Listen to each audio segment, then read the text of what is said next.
بہرحال یہ حجاج ابن یوسف کی پھر اخیر بڑی بری ہوئی ہے نا، یعنی یہ پھر بعد میں ولید ابن عبد الملک بنا، عبد الملک بن مروان کا بیٹا خلیفہ، اور اسی دوران ولید نے یہ مہم چلانی شروع کی کہ کیونکہ اس کے باپ نے وصیت کی تھی کہ میرے مرنے کے بعد میرا بیٹا ولید بنے گا، اس کے بعد اس کا چھوٹا بھائی سلمان بن عبد الملک بنے گا. تو اس نے یہ مہم چلائی کہ نہیں، میرا بھائی نہیں بنے گا، میرے مرنے کے بعد میرا بیٹا کیوں نہ بنے. یہ تحریک اس نے چلائی. جب یہ تحریک چلائی نا تو سارے گورنر، آپ کو پتا لائی لاگ ہوتے ہیں، سارے مان گئے. ایک گورنر ایسا تھا جس نے کہا کہ نہیں، وہ عمر بن عبد العزیز تھے،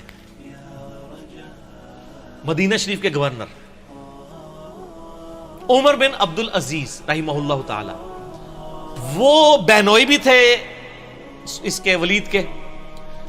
مروان کے دو بیٹے تھے، ایک عبد الملک اور ایک عبد العزیز.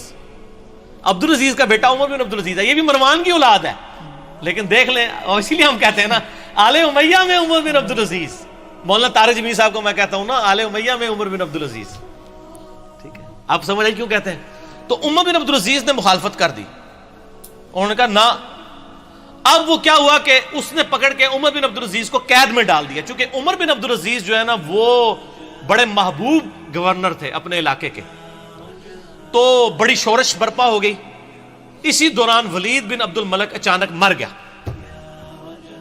تو آٹومیٹیکلی سلمان بن عبد الملک خلیفہ بن گیا، اس کا چھوٹا بھائی. اور ان کی بہن تھی فاطمہ، وہ عمر بن عبد العزیز کی بیوی تھی. اس لیے کہتے ہیں فاطمہ سے زیادہ طاقتور عورت کبھی نہیں گزری، کہ جس کا باپ بھی 3 براعظموں کا خلیفہ، جس کے 4 بھائی 3 براعظموں کے خلیفہ، اور جس کا خاوند بھی 3 براعظموں کا خلیفہ. اور بڑی درویش عورت تھی وہ فاطمہ بنت عبد الملک بن مروان. تو فاطمہ جو تھی نا درویش عورت، اس کی بیوی. اب وہ سلمان بن گیا خلیفہ. سلمان جب خلیفہ بنا تو اس کو یہ چیز معلوم تھی کہ میری خلافت میں سب سے بڑی کنٹریبیوشن عمر بن عبد العزیز کی ہے. ٹھیک ہو گیا. یہ اس کے دماغ میں تھا کہ اگر عمر بن عبد العزیز نہ ہوتا تو میرا بھتیجا اس وقت خلیفہ ہوتا، اور مجھے تو اس نے معزول کر دیا تھا میرے بڑے بھائی نے. تو اس لیے وہ ان کو یعنی آگے آگے رکھتا تھا. مسجد نبی شریف کی امامت بھی کراتے تھے. انس بن مالک کے بارے میں سنن نسائی میں آتا ہے کہ میں نے رسول اللہ صلی اللہ علیہ وآلہ وسلم کے بعد بڑے عرصے کے بعد کسی ایسے شخص کے پیچھے نماز پڑھی ہے جو بالکل نبی علیہ السلام کے طریقے پہ ہمیں نماز پڑھاتا ہے، اور وہ عمر بن عبد العزیز ہے. 99 ہجری میں خلیفہ بنے، اور 101 ہجری میں صرف 38 سال کی عمر میں آل امیہ نے زہر دے کے ان کو شہید کر دیا. ٹھیک ہو گیا. تو عمر بن عبد العزیز جب خلیفہ بنے تو یعنی یہ گورنر تھے اور سلمان خلیفہ بن گیا. پھر انہوں نے مشورہ دیا کہ حجاج ابن یوسف کو معزول کیا جائے، یہ ظالم آدمی ہے. اس نے کہا حجاج نام کے جتنے بندے ہمارے گورنمنٹ میں ہیں سارے معزول، جیلوں میں ڈلواؤ ان کو. ٹھیک ہو گیا. اب جب یہ جیلوں میں گئے نا تو محمد بن قاسم کا بھی رگڑا لگ گیا، جس نے یہاں پہ، وہ حجاج ابن یوسف کا کیا تھا، رشتہ دار تھا نا، بانجا تھا نا، بانجا یا بھتیجا. تو اس کو پھر مفتے میں رگڑا لگ گیا، اس کو پھر بلا کے جیل میں ڈالا گیا. وہ کہتے ہیں نا جی وہ نباز جیل پاتا سی اس لیے کہ پیچھے خلیفہ چینج ہو گیا تھا. تو حجاج ابن یوسف کے جتنے بھیجے ہوئے تھے نا، اس کو چونکہ وہ گورنری سے گیا تو اس کے بھی سارے فرستادے فارغ ہو گئے. اور پھر یہ خیر بڑی بری موت مرا، یعنی اس کو پھوڑے نکل آئے اور پیپ نکلتی تھی. پھر مرتے مرتے یہ کہتا تھا کہ جی اللہ تعالیٰ تو ماں سے زیادہ محبت کر، جو ساڑھے لوگ بھی کہتے ہیں. حسن بصری کو کسی نے بتایا کہ وہ تو کہتا ہے کہ جی اللہ تعالیٰ کی رحمت تو میرے گناہوں کو تو اس کے سامنے کچھ بھی نہیں ہے. تو حسن بصری نے فرمایا حجاج چاہتا ہے کہ دنیا بھی اپنی مرضی کی گزاری ہے اور آخرت بھی اپنی مرضی کی گزارے. اس طرح تو نہیں ہوتا کہ دونوں جہانی مٹھے باؤ، دونوں جہان تو نہیں مٹھے میں آ سکتے نا، یا دنیا یا آخرت. ٹھیک ہو گیا. تو خیر یہ مارا گیا. پھر سلمان جو ہے نا، اس کی جب موت کا وقت قریب آیا اس کو بھی ایک بیماری لگ گئی. تو اس نے ارادہ کیا کہ اپنے چھوٹے 2 بھائیوں کو خلافت کے لیے نامزد کرے. تو اس کا ایک اسسٹنٹ تھا، رجا اس کا نام تھا، بڑا نیک تھا وہ. اس نے کہا کہ اگر تو میری ماننا تو عمر بن عبد العزیز کو خلیفہ بنا دے. اس نے کہا کہ یہ تو میرے بھائی اس کو مار دیں گے، مانیں گے نہیں. اس نے کہا نہیں، ان کا علاج ہے میرے پاس. دیکھ تو اگر خلیفہ بنا تو اس کی وجہ سے بنا ہے. عمر بن عبدالعزیز حادثاتی طور پہ جو ہے نا وہ خلیفہ بن گئے تھے، ورنہ ان کو کس نے بنانا تھا اتنے نیک آدمی کو؟ ان کا یار اس طرح کر کہ تو نا ایک بند وصیت لکھ کے اس کو سیل کر دے، اور کہہ کہ اس سیل کے اوپر بیعت لو کہ نیکسٹ خلیفہ کون ہے، اور جو بیعت نہیں کرے گا اس کو قتل کر دیا جائے گا، اور تو لکھ دے کہ عمر بن عبدالعزیز تیرے بعد خلیفہ ہے، اور اس کے بعد تو لکھ دے کہ عمر بن عبدالعزیز کے بعد میرا جو بھائی چھوٹا ہے یزید اور ہشام وہ خلیفہ ہے۔ تو ان کو بھی امید لگ جائے گی چلو اسی ساٹھی باری بھی آ جائے گی۔ یہ لکھ کے نا جناب سیل کر دی گئی۔ اب سیل لے کے جب باہر آئی میدان جنگ میں، خیمے سے باہر نکلے اور کہا جی امیر المومنین نے اپنا سکسیسر مقرر کر دیا ہے، اس کے اندر اس کا نام ہے، تو بیعت کرو بند پہ۔ وہ بھائی آگے لالچی، انہوں نے کہا نا کھول کے پڑھ ساڑا نام لکھے کہ نہیں؟ انہوں نے کہا میں کہنا تھوڑا نام لکھے، نام تو لکھے سی لیکن یہ نہیں پتا کہ کہڑے نمبر تے لکھے ہے۔ ٹھیک ہو گیا۔ اور دوسری طرف عمر بن عبدالعزیز آگے کہتے ہیں رضا مجھے بتا دے کہیں میرا نام تو نہیں لکھ دیا، ورنہ میں جنگلوں میں چلا جاؤں، میں خلافت کا بار نہیں اٹھا سکتا۔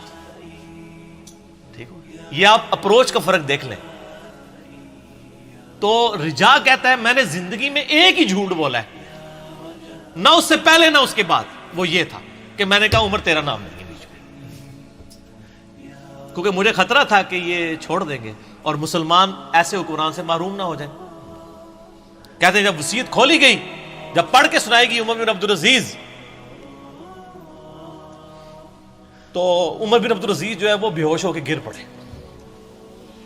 دو بندوں کے سہارے، ایک 35 سال کا نوجوان دو بندوں کے سہارے لا کے ممبر تک لایا گیا پہلا خطاب کرنے کے لیے، اور آل امیہ کے چہرے لٹک گئے۔ لیکن جب پڑھا کہ ان کے مرنے کے بعد وہ بھی بنیں گے تو ان کو امید لگ گئی، ان کا چلو ٹھیک ہے ساڈا یار بہنوئی ہے نا 100 کرو کیڑا باہر دا بندہ ہے۔ ٹھیک ہو گیا، دادا تو ساڈا مروان ایک ہی ہے نا، ٹھیک ہو گیا، پردادا۔ تو یہ پورا معاملہ ہوا۔ عمر بن عبدالعزیز رحمہ اللہ تعالی ورضی اللہ تعالی عنہ وعلیہ السلام یوں خلیفہ بنے۔ پھر سر 2 سال صرف ان کو رہنے دیا ہے، 2.25 سال، جتنی حضرت ابوبکر کی خلافت کا ٹینیور ہے نا اتنا ہی ان کا۔ اور دیکھ لیں اسلام میں 5 خلفاء ابو بکر، عمر، عثمان و علی اور حسن ابن علی کے بعد 6ٹھا خلیفہ ان کو مانا جاتا ہے، بیچ میں کسی کو خلیفہ نہیں مانا جاتا۔ علا منہاج النبوہ 2 سال کے اندر، 2.25 سال کے اندر انہوں نے پچھلے 40 سال میں آل امیہ نے جتنی لوگوں کی جدادیں ہتھیائی تھی نا ان کی اولادوں کو بلا کے واپس کی۔ جو جاگیر فدق تھی وہ بنو ہاشم کے حوالے کر دی، اور ممبروں پہ جو پچھلے 60 سال سے سب و شتم ہو رہا تھا مولا علی پر، لعنت کروائی جاتی تھی، وہ بند کروا کے ان اللہ یأمر بالعدل والاحسان یہ والی آیت خطبے میں داخل کی، اور تبدیلی آ گئی جناب۔ یہ تبدیلی تھی جو آئی۔ اور راوی کہتے ہیں کہ جی عمر بن عبدالعزیز جب خلیفہ بنے نا، اس سے پہلے تک یہ حالت تھی کہ لوگوں کی چوراہے پہ یہ گفتگو ہوتی تھی تیرے کتنے پلاٹ ہیں اور تیرے کتنے بنگلے ہیں اور تیری کتنی بیوی ہیں۔ اور جب عمر بن عبدالعزیز خلیفہ بنے تو چوراہوں پہ یہ گفتگو ہوا کرتی تھی کہ تو نے اس ہفتے کتنے نفلی روزے رکھے اور کتنا قرآن پڑھا۔ کیوں کہ جب عمر بن عبدالعزیز جمعے کی نماز پڑھانے کے لیے آتے تھے تو 10 15 پیوند ان کے کرتے کے اوپر لگے ہوئے ہوتے تھے۔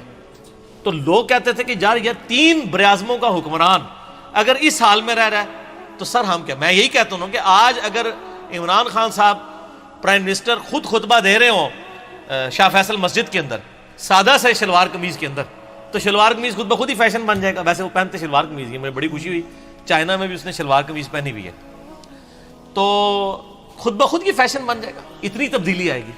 اور لوگوں کی یہ گفتگو ہوا کرتی تھی، گفتگو تک چینج ہوگی، حکمران سے کتنا فرق پڑتا ہے۔ خیر پھر یہ ظاہر ایسے حکمران کی طرح ہضم ہوتے ہیں، پھر ان کو زہر دے کے شہید کر دیا گیا، لیکن انہوں نے اتنی تبدیلی کر دی تھی، اسی لیے ان کو اسلام کا پہلا مجدد کہا جاتا ہے۔ یہ واحد مجدد ہے اسلام کی ہسٹری میں جس کو سنی اور شیعہ دونوں مجدد مانتے ہیں، اس کے بعد کسی مجدد پہ متفق نہیں ہے سوائے امام مہدی 12ویں مجدد کے، 12ویں خلیفہ کے۔ یہ ہیں وہ شخص عمر بن عبدالعزیز۔ چونکہ حجاج ابن یوسف کی بات تھی تو حجاج ابن یوسف کا انجام بھی بتانا تھا، اس کے ساتھ یہ ساری چیزیں جڑی ہوئی تھی، تو میں نے بتا دی اس لیے۔